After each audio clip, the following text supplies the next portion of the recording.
Hey guys, Hussainy here with BD Outdoors, and today I want to talk to you a little bit about Dorado and specifically hooks and the way that we catch Dorado and when we catch Dorado here in Southern California.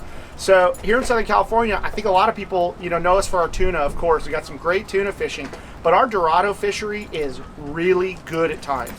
It's very seasonal. Some seasons we'll see a ton of them like we do this season, and other seasons we'll see just a handful of them.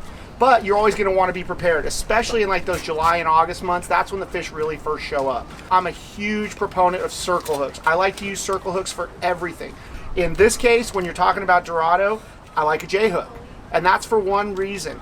Most of our game fish here, the tunas, the yellowtail, whatever, when they come up and eat, they're going to come up, grab that bait, and immediately turn sideways. With Dorado, they'll tend to eat a bait, and they charge the boat looking for more bait. And you can't set them up with the circle hook. They might turn sideways, they might not, but they're happy to feed and going in a straightforward in a line, picking off as many baits as they can. And for that reason, I like to fish a J hook.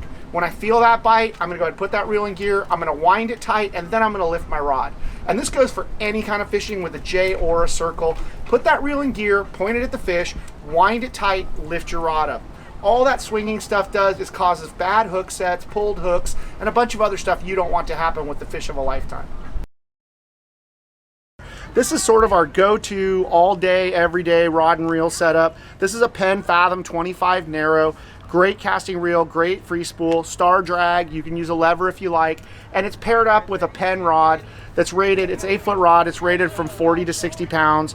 This is my go-to for small tunas, Dorado, yellowtail, any of that stuff. It's just a great all-around setup.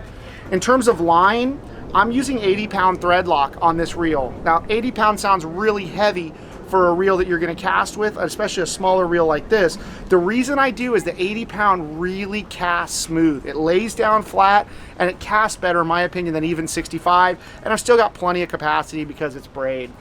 And then when you talk about top shots, this is where things get a little tricky for Dorado.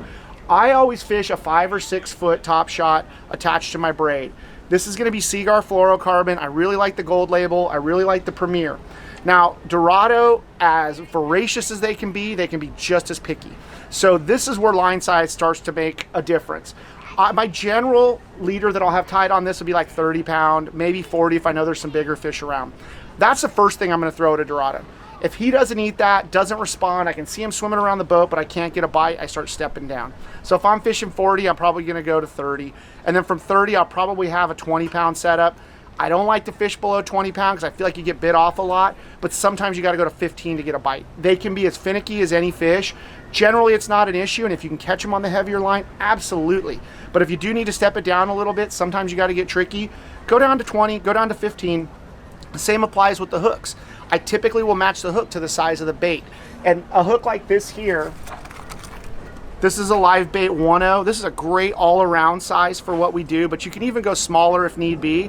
And if you're fishing big donkey sardine baits, go to a 2.0 or even a 3.0. The hook size really matters in a picky bite because fish, in my opinion, don't see the line. What they see is something out of the ordinary. And if you've got a sardine trying to drag around a big giant hook, he's not going to swim right, and you're not going to get a bite. So match it to the size of the bait, even step it down a little bit if the fish are finicky, and that'll get you a bite during some tough times.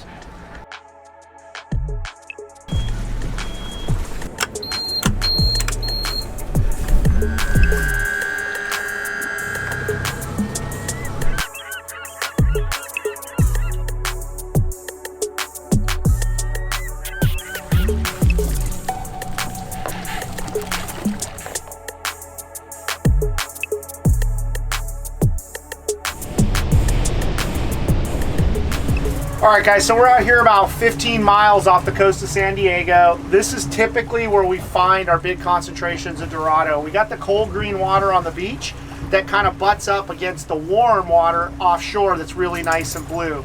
And we're out here looking for kelp patties, and I just spotted one right over here. And when we're out here, the biggest tool and best thing you could ever ask for is these guys. These are gyro stabilized binoculars.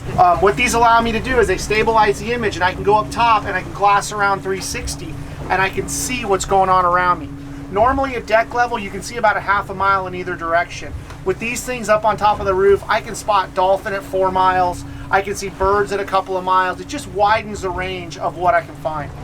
The main thing that we're looking for when we're talking about Dorado out here is kelp patties. And if you don't know what a kelp patty is, it's a piece of kelp that is broken off from the kelp beds on the coast of Central California. Along the way, that kelp is structure. It provides a hiding place for small bait fish. It provides a place for predators to stop and look for food, and they will eventually load up with life. And that life is what brings the Dorado in. You'll have baby rockfish, you'll have anchovy, mackerel, sardine, you'll have baby flying fish, all sorts of snacks that Dorado love. And so they will hang out underneath these kelps, they will patrol around the kelps, and it's the best spot to find them offshore. The only other way we typically catch them is when we're trolling, and Dorado love to eat a trolled lure as well. Anything with pink and silver in it, purple and black, you know, if there's open water fish around, more times than not, they'll eat it. They'll even attack a jig the same size as them. You can drag some big marlin lures around and look for bigger Dorado as well. But this is kind of the zone. We just found a kelp. Let's go check it out. So as luck would have it, I spotted a kelp while we were talking about kelp. And this is a prime example. This is a really big piece of kelp. This is exactly what we're looking for. Typically they're the size of maybe a boogie board to half a garage door. This is a very large one. Having birds on it's always a great sign, and it makes it easier to locate them.